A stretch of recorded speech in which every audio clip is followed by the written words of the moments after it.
अगर 5 दिन के अंदर न्याय न मिला, उसका जिम्मेदार हमारी शासन, प्रशासन, न्यायपालिका सब रहेंगे। अब भी जिसको खून न पाला, खून नहीं वह पानी है। न्याय दो, न्याय दो। अगर कोई पुलिस वाले, कोई प्रशासन के लोग उनके नमस्कार मेरी बहनियों, जितनी भी मेरी बहनें पीछे खड़ी हैं, एक बार आगे न जाओ क्योंकि मुख तो हमारे फुकूमा हमारे कलजला फूकी गई है। सारी बहनें आ जाओ 10 मिनट के लिए, फिर मैं जा रही हूँ। सारी बहनों को आगे भेज दो। बोलो ना दुर्गे मैया की जय, सुनंदा मैया की जय। मैं आई थी उस बच्ची के माँ बाप से मिलने और यहाँ की उन औरतों को देखने जिसने 11 साल पहले पूरा उत्तराखंड हिला दिया था।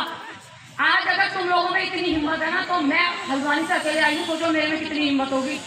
तुम लोग अपने घर से आने में डर रहे हो, मैं हस्बैंड पे इतना रही। मैं भी एक औरत हूँ, मैं भी अपनी माँ की कोख में 9 महीने रह के आई हूँ।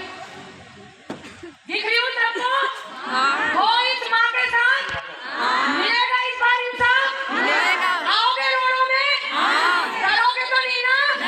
किसी भी सरकार से? क्योंकि सरकार हमारी, वोट हमारे, नोट हमारे, हमने दिए हैं। ऊपर भगवान ने नहीं दिया, हमको कोई भी मौका है।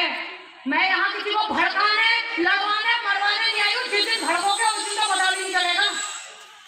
यहाँ सिर्फ जाओ और आओ, आगे आओ, क्योंकि औरत की लड़ाई ना आदमियों की नहीं है। तुम लोगों को भी नहीं है ना, तो इनको तो कब नहीं है।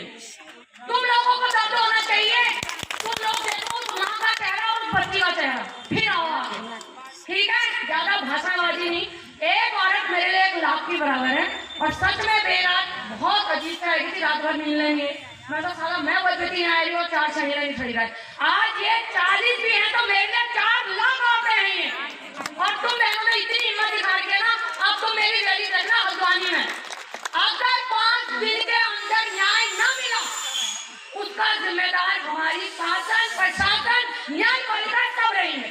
चाहे कुछ हो, क्योंकि ना आप औरतें रुकेंगी, ना भाई रुकेंगे, ना युवा रुकेंगे। ठीक है, तो जिसको मेरी बात बुरी लगे, भैया आपको जेब में धैर्य, मैं कहता जब नहीं डरूं और ना मैं यहाँ डरने आई हूँ। मैं सिर्फ ये देखने आई थी कि मेरी कितने बहनें मेरे साथ खड़ी है और दिल वाला गदगद होगा। तुम हो, हम हैं, आधा तुम करो, आधा हम करेंगे, इंसाफ मिलेगा। और इंसाफ ऐसा मिलेगा कि आने वाली पीढ़ी की रूह कांपेगी। उत्तराखंड की औरतों का सही बात समझ रहे हैं? एक चीज हो, अगर मैं इतनी ही बुरी हूँ तो मैं इस मंच में थोड़ी बुरी बनने का शौक और रखती हूँ। मैं जा रही हूँ और इसी आग और उम्मीद से जा रही हूँ कि जब अब दोबारा रैली होगी तो तुम इसी माता, इसी भीड़ में यहाँ होगे। इस माँ का चेहरा देखना घर से निकलने से पहले, ठीक है? तो मातृशक्ति जिंदाबाद, दुर्गे मैया की जय। हो ना मेरे साथ जी, हो इस माँ के साथ, आने वाली बच्चों के लिए बनोगे मिसाल। हम सब कन्या को पूछते हैं, अगर हम सब अपने घर में कन्या को पूछते हैं तो हमें 6 साल की बेटी जिसके साथ बलात्कार हुआ था, उसके लिए न्याय के लिए आप न्याय दो। तेरे कातिल जिंदा है, तेरे कातिल जिंदा है, तेरे कातिल जिंदा है, तेरे कातिल जिंदा है,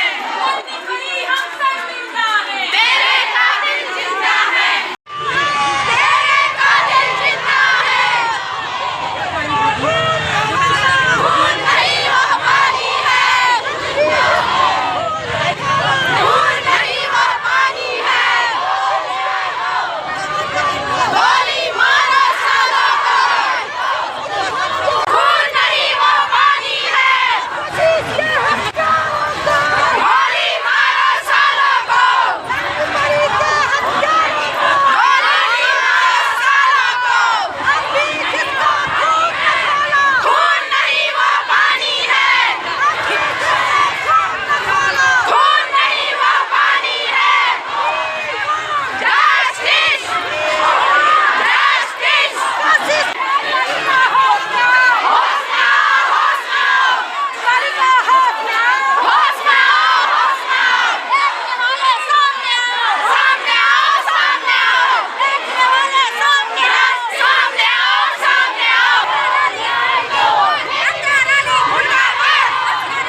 माताएं बहनें अपने हाथों में बैनर लिए चल रही हैं।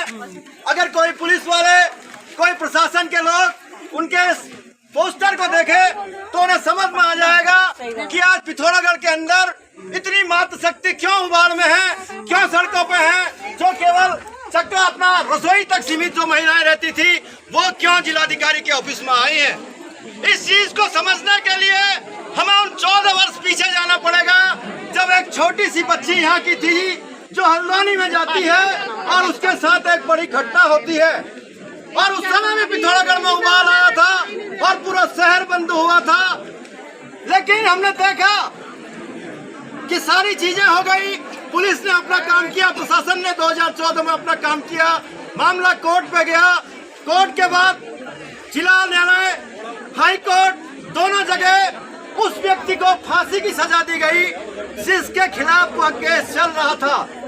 हमारी लड़ाई और हमारा जो मांग है वह उस बात को लेकर है कि जिस बात पे हाई कोर्ट ने निर्णय दिया फांसी का, कि क्या सरकार के वकीलों ने वहां पे ऐसी बातें की कि वह जो केस था वह केस कमजोर पड़ा और जो फांसी की सजा थी वह अख्तर अली की टल गई और उसे बाइज्जत बरी किया गया। अगर पिथौरागढ़ खोल रहा है, पिथौरागढ़ में उबाल है, पिथौरागढ़ के लोग कह रहे हैं कि उत्तराखंड सरकार ने जो वकील रखा था उसने पैर को पहना है। मेरा ये कर्तव्य है कि जो सरकार की बात है वो आप तक पहुंचाऊं। दो तीन चीजें जो आपने कही है उसके बारे में मैं बड़ी क्लैरिटी से मैं बता देना चाहता हूं और इसके बारे में